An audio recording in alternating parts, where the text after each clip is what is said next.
Welcome back from the break. ख़वातीन और हज़रात, जुल्फ़िकार हमीद साहब से हम बात कर रहे थे। जुल्फ़िकार साहब, पहली बात तो ये है कि मैं सर ये दिल से इस बात का मोतरफ़ हूँ कि मेरी पुलिस मेरे मुल्क के डॉक्टरों की तरह और मेरे मुल्क के सिपाहियों की तरह बहुत मुश्किल सर्कमस्टांसिस में बेइंतहा ज़्यादा नामसाद हालात के अंदर अपने फ़राइज़ को अंजाम देती है। And we are all miracle workers. ये आप लोग ये ना समझें कि इस ब्रेक में मुझे पुलिस वालों ने दबका दे दिया है, ये सिर्फ मेरी इंसाफ पसंदी है और इनका खौफ कतअन नहीं है। और क्यों हो पुलिस वालों का खौफ, ये हमारे मददगार होने चाहिए। ये खौफ का कल्चर इन्होंने भी ख़त्म करना है और हमने भी ख़त्म करना है। जुल्फ़िकार साहब, आपने कहा कि आपका फ्रंट एंड भी मौजूद है और आपका बैक एंड भी मौजूद है जो कि कमज़ोर है, बहुत कमज़ोर। सर ये बताइए कि जो आजकल दहशतगर्दी की एक लहर फैली हुई है जिसकी जद में हर कोई आया हुआ है, उसकी वजह से क्या हुकूमत के अंदर एक नया इदराक पैदा हुआ है कि इन चीज़ों को एक्सपेडाइट करना है? आपके यहाँ जो ब्लास्ट सीन होते हैं, और सर मैं एक ब्लास्ट की आपके सामने पूरा जिक्र करूंगा जो मेरे घर के बिल्कुल करीब हुआ, वो सर आपका आरे बाजार वाला ब्लास्ट था। सर मैं वहाँ से गुजरा, ब्लास्ट हुआ, आप यकीन कीजिए डॉक्टर की हैसियत से मैं जल्दी से गुजर गया, अपने अस्पताल पहुंचा कि हो सकता है वहाँ पे कुछ जख्मी लाए जाएं। उसके बाद सर जब मैं बाद में शाम में वहां से गुजरा तो पूरे इलाके को धो दिया गया था। सर ये क्या वतीरा हमने बना लिया है? सफाई हमें क्यों नजर आ जाती है इतनी अहम जब भी हमारे यहाँ कोई ऐसा वाकया होता है? मुझे बताइए, धोया गया उस वाकये के बाद उस जगह को या नहीं? जी डॉक्टर साहब, कलेक्शन ऑफ एविडेंस जिस वक्त कंप्लीट हो जाए तो उसके बाद उसको बिल्कुल धो देना चाहिए। बाज़ सीन ऑफ क्राइम ऐसे होते हैं, बस मैं आपको मिसाल देता हूँ जो रेस्क्यू 15 के सामने था। Depending on the intensity of the blast and जो इफेक्ट उसका एरिया में होता है, बाज़ दफ़ा आपको कई दिन उसको रखना पड़ता है। जैसे रेस्क्यू 15 में हमें वो 3-4 दिन रखना पड़ा। मैं दुनिया के बाहर मुल्कों में भी बड़ी जा चुका हूँ, आप भी जा चुके हैं। वहाँ पे क्राइम सीन होता है तो उसको पीली टेप लगा के कॉर्डन ऑफ कर दिया जाता है और लिखा जाता है crime scene do not enter. और हफ्तों अमेरिका और यूरोप की नहायत मुस्ताद पुलिस फोर्सेस जो कि बड़ी रिसोर्सफुल हैं, वहाँ उस जगह को बार बार विजिट करती हैं कि पता नहीं अब कौन सा बाल, कौन सा फैब्रिक का छोटा सा टुकड़ा या कोई और एविडेंस निकल जाए। जो काम शुरू करते हैं सारी दुनिया में, वो उस क्राइम सीन को कॉर्डन ऑफ करना है और वो एक एजेंसी का काम है। जी ठीक है, ये सिर्फ इतना काम एक एजेंसी के पास है। एविडेंस कलेक्ट करने के लिए एक और एजेंसी है। दोनों का आपस में कोई राब्ता नहीं है और आपस में कोई रिलेशनशिप नहीं है। इंडिपेंडेंस दोनों को दी गई है। और उसके बाद जो भी एविडेंस आप कलेक्ट करते हैं क्राइम सीन से, वो मेरे अपना ख्याल के मुताबिक आपको क्राइम सीन को परमानेंटली प्रिजर्व भी करना चाहिए। प्रिजर्व करने से मेरा मुराद ये नहीं है कि उसको कॉर्डन ऑफ करके कई साल तक उस सारी जगह को बंद कर दें। आज डिजिटलाइजेशन आ गई है, कैमरे आ गए हैं। किसी ज़माने में जो पुराना ज़माना था उसमें नक्शा बनाया जाता था, कोई नक्शा नवीस बुलाया जाता था और वो इंसानी फितरत के ताबे होता था। जो वो शो करना चाहता था, कैमरे झूठ नहीं बोलते। और आज इल्म कैमरे का इतना ज़्यादा बढ़ गया है कि आप अगर उसकी कॉस्ट की तरफ तवज्जो दें तो जितनी अहम क्राइम सीन की प्रिजर्वेशन है, तो उसको जब आप कॉर्डन ऑफ करते हैं उसके 4 कोने मुकर्रर कर लें, हर कोने में खड़े होके उनकी 4 तस्वीर बना लें और उन तस्वीर को आप सालों साल स्टडी करते रहते हैं। केस के ख़त्म होने तक लोगों को प्रिविलेज होता है ये भी मालूम करने का कि कौन सा एविडेंस कलेक्ट हो सकता था जो नहीं हुआ। ये मैं आपको बताऊं, आपकी उम्र अब तकरीबन कोई 70 साल के करीब होने वाली है।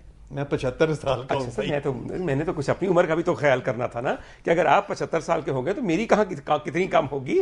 मैंने 5 साल अपने कम किए हैं सर इस उम्र में, और आप 75 साल के एक सीजन्ड पुराने आदमी हैं जो कि डिजिटल क्रिमिनल फोटोग्राफी से जरा पहले के आदमी हैं। आप नक्शों के ज़माने के आदमी हैं, हम भी उसी ज़माने के आदमी हैं। सर एक ख़ास हादसे की तरफ मैं आपकी तवज्जो दिलाना चाहता हूँ। उस हादसे का रोना पीटना इस वक्त हमारे वफाकी दारुल हुकूमत के अंदर एक ही पड़ा हुआ है, किसने क्राइम सीन को धुलवा दिया। मैं ये पूछना चाहता हूँ, वो कौन घामड़ वहाँ बैठा हुआ था जिसने क्राइम सीन की डिजिटल फोटोग्राफी नहीं की, जिसने कोई एंगल जिस तरह आप बता रहे हैं कि 4 कोनों से वो नहीं लिया। अगर धुलवा दिया, और ये सवाल मैं आपसे पूछ रहा हूँ, और धुलवाने से पहले अगर चीज़ें जमा कर ली जाती तो वो कहाँ भेजी जाती इस मुल्क में? बात ये है कि किसी वाक़े के बाद اس میں نقص نکالنا تو بڑا آسان ہے، پہلی بات. دوسرا یہ ہے کہ میں پولیس کی ساتھ ساری عمر میرا ساتھ رہا ہے اپنے کام کے حوالے سے. میجارٹی کو میں نے صحیح دیکھا ہے. ان کی کم علمی اور توجہ نہ دینا کا جو ایٹیچیوڈ ہے وہ اس نے ورثے میں لیا ہے. اور اس کی ایک وجہ یہ بھی ہے کہ جس نے یہ سسٹم ہمیں دیا وہ اس کو ڈیولپ نہ کرنا چاہتا تھا، اور اس نے سارے انتظامات کیے. خالی یہ نہیں ہے کہ فورینزک میڈیسن کو انٹروڈیوس نہیں کیا، پولیس انویسٹیگیشن کو بھی اس نے اسی طرح رکھنے کی کوشش کی. اور جہاں تک پولیسنگ کا تعلق ہے اور انویسٹیگیشن کا تعلق ہے، اس میں پھر میں تھوڑا سا ہسٹوریکل پرسپیکٹو میں جاؤں گا کہ اگر آپ اس کی ڈیولپمنٹ کی طرف جائیں تو ایک زمانہ تھا جب جو بھی ملزم ہے اس کو اتنا مارا جاتا تھا جو کہ سب تسلیم کرتے تھے کہ یہ صحیح طریقہ ہے. بالکل. اور اتنا مارا جاتا تھا کہ وہ آخر یہ کہے کہ میں اس ظلم سے ایک ہی طرح بچ سکتا ہوں کہ میں ہاں کہہ دوں، اعتراف کر لوں. تو حقیقت یہ ہے کہ اس ملک کی پولیس کو اگر انگریز جو اس ہسٹری سے بھی واقف تھا اور اس نے یہاں یہ چاہا کہ انصاف کے تقاضے پورے نہ ہوں، کیونکہ وہ انصاف کو بہتر کرنے نہیں آیا تھا، اس کے آبجیکٹیوز کچھ اور تھے، تو اس حوالے سے اس نے اس سسٹم کو جس میں ظلم شامل ہے، جس میں توجہ نہ ہونا شامل ہے، اس کو پروان بھی چڑھایا. تو یہ میرا خیال ہے اس میں ان پولیس والوں کا کوئی قصور نہیں. صحیح میں آپ کی بات مان گیا سر. لیگیسی آف دا برٹش ہو گئی ہے. ہم نے سر اس کے اندر کوئی تبدیلی لانے کی معنی خیز کوشش نہیں کی. آپ نیئر صاحب یہ بتائیے کہ اگر اس پرٹیکولر کرائم سین کا جس کے دھلنے کے اوپر آج فیکٹ فائنڈنگ کمیٹیاں بیٹھی ہوئی ہیں اور ان کی رپورٹ کے پتہ کرنے کے لیے فیکٹ فائنڈنگ کمیٹیاں بیٹھی ہیں کہ کیا رپورٹ وزیر اعظم کے دفتر تک پہنچی، اگر نہیں پہنچی تو پہلے کس نے دیکھی، اگر دیکھی تو کس نے چینج کی، اور متضاد بیانات اگر فیکٹ فائنڈنگ کمیٹیوں کی رپورٹوں پہ آئیں گے تو مجھے آپ یہ بتائیے اگر یہاں منصفوں اور موتسوں کے اوپر بھی ہمیں منصف اور موتسے بٹھانے پڑیں گے تو یہ چوروں پہ مور اور موراں پہ ہور والا قصہ ہے. بالکل. یہ بتائیے اگر ہم دھلوانے سے پہلے اس پرٹیکولر کرائم سین کے اندر سے فورینزک ایویڈنس کو کلیکٹ بھی کر لیتے تو کیا ہمارے پاس اس وقت اس کی معنی خیز انالیسس کی فیسلٹیز موجود تھیں؟ اس میں دو چیزیں ہوتی ہیں جی. ایک تو یہ کہ آپ کے پاس اگر ایگزسٹنگ سیٹ اپ میں فیسلٹیز ہیں تو آپ ان کو انالائز کر سکتے ہیں، ادروائز آپ اس ایویڈنس کو پرزرو کر سکتے ہیں، اور جب بھی آپ کے پاس وہ فیسلٹی آئے آپ اس کو اس کا انالیسس کروا لیتے ہیں، یا ملک سے باہر بھی یا پھر آپ باہر کسی اور ملک میں بھجوا کے تو وہ آپ اس کا انالیسس لے لیتے ہیں اور رپورٹ مل جاتی ہے.